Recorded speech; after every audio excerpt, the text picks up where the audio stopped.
Hello everyone, welcome back to my YouTube channel. ಇವತ್ತು ನಾನು kitchen cleaning ಮಾಡ್ತಿದ್ರು, ಹಾಗಾಗಿ ಅದನ್ನು ವೀಡಿಯೋ ಮಾಡ್ತಾಯಿದ್ದೀನಿ. ಹಬ್ಬ ಬೇರೆ ಬಂತು ಅಲ್ವಾ, ಹಾಗಾಗಿ ಕ್ಲೀನ್ ಮಾಡ್ತಾಯಿದ್ದೀವಿ.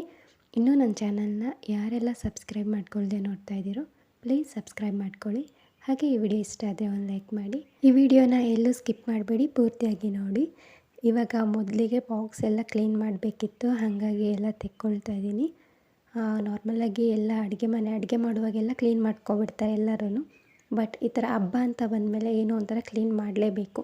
ಈ ಗ್ರೋಸರಿ ಬಾಕ್ಸಸ್ ಆಗಿರ್ಬೋದು, ಎಲ್ಲ ಸ್ಟೋರ್ ಮಾಡಿಟ್ಟಿರ್ತೀವಲ್ವ, ಅದನ್ನೆಲ್ಲ ತೆಕ್ಕೊಂಡು ಮತ್ತೊಂದು ಸಲ ಕ್ಲೀನಾಗಿ ವಾಶ್ ಮಾಡೋದು ಆವಾಗವಾಗ ಮಾಡ್ತಿರ್ತಾರೆ. ಬಟ್ ಹಬ್ಬ ಅಂತ ಬಂದಾಗ ಏನೋ ಈ ಥರ ಎಲ್ಲ ಕ್ಲೀನ್ ಮಾಡಲೇಬೇಕು ಅನಿಸುತ್ತೆ. ಹಾಗಾಗಿ ಇವತ್ತು ನಮ್ಮ ಮನೆಯಲ್ಲೂ ಕ್ಲೀನ್ ಮಾಡ್ತಾಯಿದ್ದೀವಿ ಹಬ್ಬ ಅಂತ.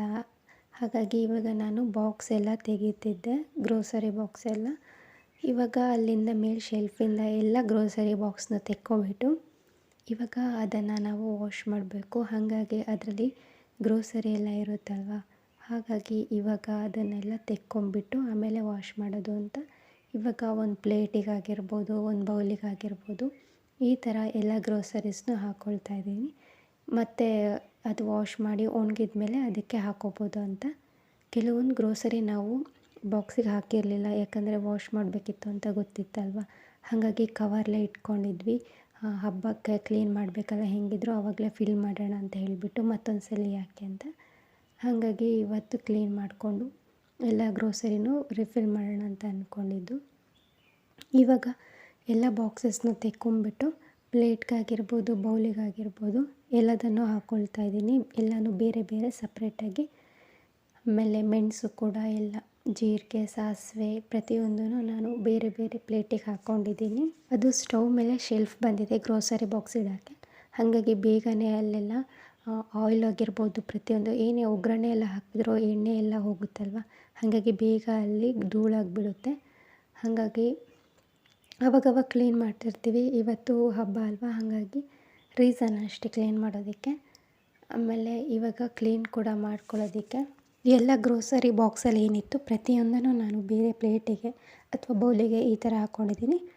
ಆಮೇಲೆ ಕೆಲವೊಂದು ಅಂದರೆ ಜೀರಿಗೆ ಪೌಡರ್ ಆಗಿರ್ಬೋದು, ಧನಿಯಾ ಪೌಡರ್ ಆಗಿರ್ಬೋದು, ಇದೆಲ್ಲ ನಾನು ಕವರಿಗೆ ಹಾಕ್ಕೊಂಡಿದ್ದೀನಿ. ಯಾಕಂದರೆ ಪ್ಲೇಟಿಗೆಲ್ಲ ಹಾಕ್ಕೊಳ್ಳೋದು ಸ್ಮೆಲ್ ಹೋಗಿಬಿಡುತ್ತೆ ಅಂತ ಹೇಳಿಬಿಟ್ಟು ಅದನ್ನೆಲ್ಲ ಕವರಿಗೆ ಹಾಕ್ಕೊಂಡಿದ್ದೀನಿ. ಮತ್ತು ನಾನು ಇವಾಗ ಎಲ್ಲನೂ ಕೂಡ ಹಾಕ್ಕೊಂಬಿಟ್ಟು ಇವಾಗ ಬಾಕ್ಸ್ ಎಲ್ಲ ನಮ್ಮ ಮಮ್ಮಿ ತೊಳಿತೀನಿ ಅಂತ ಹೇಳಿದ್ರು, ಹಾಗಾಗಿ ಅವರೇ ವಾಶ್ ಮಾಡ್ತಾಯಿದ್ದಾರೆ.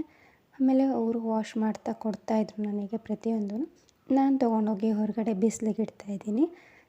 ಈ ಥರ ಮಾಡ್ಕೊಂಡಿದ್ರೆ ಇಬ್ಬರಿಬ್ಬರು ಇದ್ದರೆ ಬೇಗ ಕೆಲಸನೂ ಆಗೋಗುತ್ತೆ. ಇವಾಗ ಎಲ್ಲ ಬಾಕ್ಸ್ನು ಫಸ್ಟಿಗೆಲ್ಲ ವಾಶ್ ಮಾಡಿಬಿಟ್ಟು ಆಮೇಲೆ ಕ್ಲೀನಾಗಿ ಅಲ್ಲೇ ಎಲ್ಲ ಇಡ್ತಾಯಿದ್ರು. ನಾನು ಸ್ವಲ್ಪನೇ ತೊಗೊಂಡು ಹೋಗಿಬಿಟ್ಟು ಹೊರಗಡೆ ಬಿಸಿಲಲ್ಲಿ ಇಡ್ತಾಯಿದ್ದೀನಿ. ಅಲ್ಲೇ ಹೊರಗಡೆ ಸ್ವಲ್ಪ ಹಾಗೇ ಒರೆಸ್ಕೊಂಬಿಟ್ಟು ಆಮೇಲೆ ಅಲ್ಲಿ ಎಲ್ಲ ಬಾಕ್ಸಸ್ನು ಇಟ್ಟಿದ್ದು ನಾನು. ಆಮೇಲೆ ಕಿಚನೆಲ್ಲ ನಮ್ಮ ಮಮ್ಮಿನೇ ಕ್ಲೀನ್ ಮಾಡಿಕೊಟ್ರು, ಮತ್ತು ನಾನು ಬೇರೆ ಕೆಲಸ ಮಾಡಿದೆ ಅಷ್ಟೇ. ಈ ಥರ ಎಲ್ಲ ಬಾಕ್ಸ್ ಎಲ್ಲ ವಾಶ್ ಮಾಡಿಬಿಟ್ಟು ಕ್ಲೀನಾಗಿ ಅದನ್ನೆಲ್ಲ ನಾನು ಹೊರಗಡೆ ಬಿಸಿಲಲ್ಲಿ ತೊಗೊಂಡೋಗಿ ಇಡ್ತಾಯಿದ್ದೀನಿ. ನೋಡಿ ಇವಾಗ ಎಲ್ಲ ಪ್ರತಿಯೊಂದನ್ನು ನಾನು ಬಾಕ್ಸ್ ಎಲ್ಲ ಬಿಸಿಲಲ್ಲಿ ಇಡ್ತಾಯಿದ್ದೀನಿ. ಬೇಗ ಒಣಗೋಗುತ್ತೆ, ಬಿಸಿಲು ಬೇರೆ ಜಾಸ್ತಿ ಇರುತ್ತೆ ಅಲ್ವಾ, ಹಾಗಾಗಿ ಬೇಗನೆ ಬಾಕ್ಸ್ ಎಲ್ಲ ಒಣಗುತ್ತೆ. ಈ ಬಿಸಿಲಿಗೆ ಬೇಗನೆ ಒಣಗಿಬಿಡತ್ತೆ. ಅಲ್ಲಿ ಒಂದು ಬಟ್ಟೆಯಲ್ಲಿ ಒರೆಸ್ಕೊಂಬಿಟ್ಟು ಇವಾಗ ಅಲ್ಲೇ ಎಲ್ಲ ಬಾಕ್ಸಸ್ನು ವಾಶ್ ಮಾಡಿದೆಲ್ಲ ಇಡ್ತಾಯಿದ್ದೀನಿ. ಇವಾಗ ಸ್ವಲ್ಪ ಒಣಗಿತ್ತು ಬೇಗನೆ 5 ಮಿನಿಟ್ಸಲ್ಲಿ. ಇವಾಗ ನಾನು ಅದಕ್ಕೆ ಈಚೆ ಸೈಡ್ ಕಿಚನಲ್ಲಿ ನಮ್ಮ ಮಮ್ಮಿ ಎಲ್ಲ ಕ್ಲೀನ್ ಮಾಡ್ತಾಯಿದ್ರು. ನೋಡಿ ಫುಲ್ ಎಲ್ಲ ಪ್ರತಿಯೊಂದು ತೆಕ್ಕೊಬಿಟ್ಟು ಒರೆಸ್ತಾಯಿದ್ರು ಕ್ಲೀನಾಗಿ. ಇನ್ನು ಇಲ್ಲಿ ಸ್ವಲ್ಪ ಒಣಗಿತ್ತಲ್ವ ಬಾಕ್ಸ್, ಅದಕ್ಕೆ ನಾನು ಫ್ಯಾನ್ ತೊಗೊಬಂದು ಹೊರಗಡೆನೇ ಹಾಕ್ಕೊಂಡಿದ್ದೀನಿ. ಬಿಸಿಲು ಕೂಡ ಅಲ್ವಾ, ಹಾಗೆ ಕುತ್ಕೊಳ್ಳೋಂಗೂ ಆಗುತ್ತೆ ನನಗೆ ಅಂತ ಹೇಳಿಬಿಟ್ಟು ಫ್ಯಾನ್ ನೋಡಿ ಇಲ್ಲಿ ಹಾಕ್ಕೊಂಬಿಟ್ಟು ಎಲ್ಲ ಬಾಕ್ಸಸ್ನು ತೊಗೊಂಡು ಈಚೆ ಇಡ್ತಾಯಿದ್ದೀನಿ. ಬಾಕ್ಸಲ್ಲಿ ಸ್ವಲ್ಪನೇ ನೀರಿತ್ತು, ಹಾಗಾಗಿ ನಾನು ಎಲ್ಲ ಈಚೆ ತೊಗೊಂಡು ಇಟ್ಕೊಳ್ತಾ ಇದ್ದೀನಿ ಇವಾಗ. ಆಮೇಲೆ ಒಂದು ಕಾಟನ್ ಬಟ್ಟೆ ತೊಗೊಂಡ್ಬಿಟ್ಟು ಹಾಗೆ ಒರೆಸ್ಕೊಂಡು ನಾನು ಕಾಟನ್ ಬಟ್ಟೆಯಲ್ಲಿ ಇವಾಗ ಗ್ರೋಸರಿನೂ ಕೂಡ ಹಾಗೆ ಫಿಲ್ ಮಾಡ್ತಾ ಬಂದಿದ್ದೀನಿ. ಏನೇನು ಹಾಕಬೇಕಿತ್ತು ಅದಕ್ಕೆ ಎಲ್ಲನೂ ಕೂಡ ಹಾಗೇ ಹಾಕ್ಕೊಳ್ತಾ ಬರ್ತಾಯಿದ್ದೀನಿ. ಇವಾಗ ಒಂದಕ್ಕೆ ಹಾಕಾದ್ಮೇಲೆ ಮತ್ತೊಂದು ಬಾಕ್ಸ್ ತೊಗೊಂಡು ಅದನ್ನು ಕೂಡ ಹಾಗೇ ಬಟ್ಟೆಯಲ್ಲಿ ಒರೆಸ್ಕೊಂಬಿಟ್ಟು ಸ್ವಲ್ಪನೇ ತ್ಯಾವ ಇತ್ತಲ್ವ, ಹಾಗಾಗಿ ಹಾಗೇ ಒರೆಸ್ಕೊಬಿಟ್ಟು ಅದರಲ್ಲಿ ಏನೇನಿತ್ತು ಗ್ರೋಸರಿ ಹಾಗೇ ಎಲ್ಲ ಫಿಲ್ ಮಾಡ್ತಾ ಬಂದಿದ್ದೀನಿ. ಜಾಸ್ತಿ ಏನು ಫಿಲ್ ಮಾಡಲ್ಲ ನಾವು, ಸ್ವಲ್ಪ ಸ್ವಲ್ಪನೇ ಖಾಲಿ ಆದಾಗ ಮಾತ್ರ ಫಿಲ್ ಮಾಡ್ಕೊಳ್ತೀವಿ. ಇದು ಆಗಿರ್ಬೋದು, ಚಕ್ಕೆ ಆಗಿರ್ಬೋದು, ಲವಂಗ ಆಗಿರ್ಬೋದು ಎಲ್ಲನೂ ಫ್ರಿಜ್ಜಲ್ಲೇ ಇರುತ್ತೆ ಎಲ್ಲ. ಎಷ್ಟೆಷ್ಟು ಬೇಕೋ ಖಾಲಿ ಆದಾಗ ಫಿಲ್ ಮಾಡ್ಕೊಳ್ಳೋದು ಸ್ವಲ್ಪ ಸ್ವಲ್ಪನೇ. ಇವಾಗ ಹಾಗೇನೆ ನಾನು ಎಲ್ಲ ಗ್ರೋಸರಿ ಆವಾಗಲೇ ಸಪ್ರೇಟ್ ಮಾಡಿಟ್ಟಿದ್ದೆ. ಇವಾಗ ಎಲ್ಲನೂ ಹಾಗೇನೆ ಒರೆಸ್ಕೊಂಡು ಬಟ್ಟೆಯಲ್ಲಿ ಫಿಲ್ ಮಾಡ್ತಾಯಿದ್ದೀನಿ ಇವಾಗ. ಈ ಥರ ಮಾಡಿಕೊಂಡ್ರೆ ಬೇಗನೂ ಆಗೋಗುತ್ತೆ. 5 ಮಿನಿಟ್ಸ್ಲಿ ಅದು ಬಾಕ್ಸ್ ಎಲ್ಲ ಒಣಗಿತ್ತು. ಈ ಥರ ಫ್ಯಾನ್ ಹಾಕ್ಕೊಂಡು ಒಂದು ಬಟ್ಟೆಯಲ್ಲಿ ಒರೆಸ್ಕೊಂಡು ಎಲ್ಲನೂ ನಾವು ಹಾಗೇನೆ ಗ್ರೋಸರಿ ಫಿಲ್ ಮಾಡ್ತಿದ್ರೆ ಆವಾಗಲೇ ಕೆಲಸನೂ ಬೇಗ ಆಗುತ್ತೆ.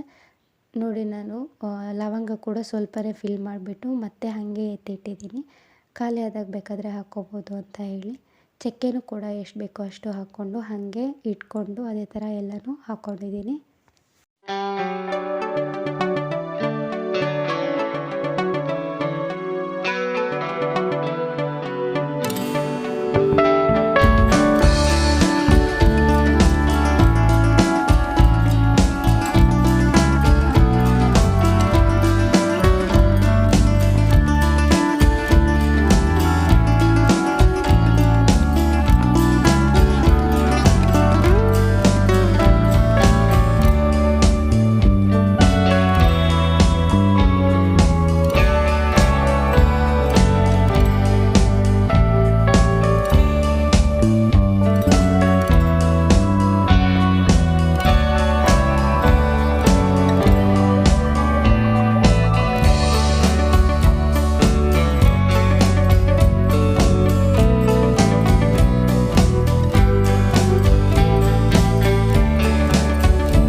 ಇವಾಗ ಗ್ರೋಸರಿ ಎಲ್ಲನೂ ಫಿಲ್ ಮಾಡಾಯಿತು.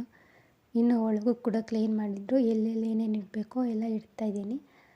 ತುಂಬ ಸಲ ಚೇಂಜ್ ಮಾಡಿದ್ದೀನಿ. ಅಲ್ಲಿ ಇಟ್ಟರೆ ಹೆಂಗೆ ಚೆನ್ನಾಗಿ ಕಾಣುತ್ತೆ, ಇಲ್ಲಿ ಯಾವ್ದು ಚೆನ್ನಾಗಿ ಕಾಣುತ್ತೆ ಅಂತ ಹೇಳಿಬಿಟ್ಟು.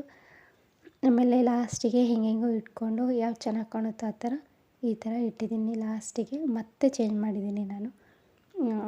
ಹೆಂಗೆ ಬೇಕೋ ಹಾಗೆ ಇಟ್ಕೊಂಡು ಚೆನ್ನಾಗಿ ಕಾಣಿಸ್ತಿಲ್ಲ ಅಂದರೆ ಮತ್ತೆ ಚೇಂಜ್ ಮಾಡಿಕೊಂಡು ಈ ಥರ ಮಾಡಿದ್ದೀನಿ. ಹಾಗೇ ಎಲ್ಲ ಗ್ರೋಸರಿ ಬಾಕ್ಸ್ನ ಕ್ಲೀನಾಗಿ ಇಟ್ಕೊಂಡೆ. ಇವತ್ತಿನ ವ್ಲಾಗ್ ಕೂಡ ಇಷ್ಟೇ.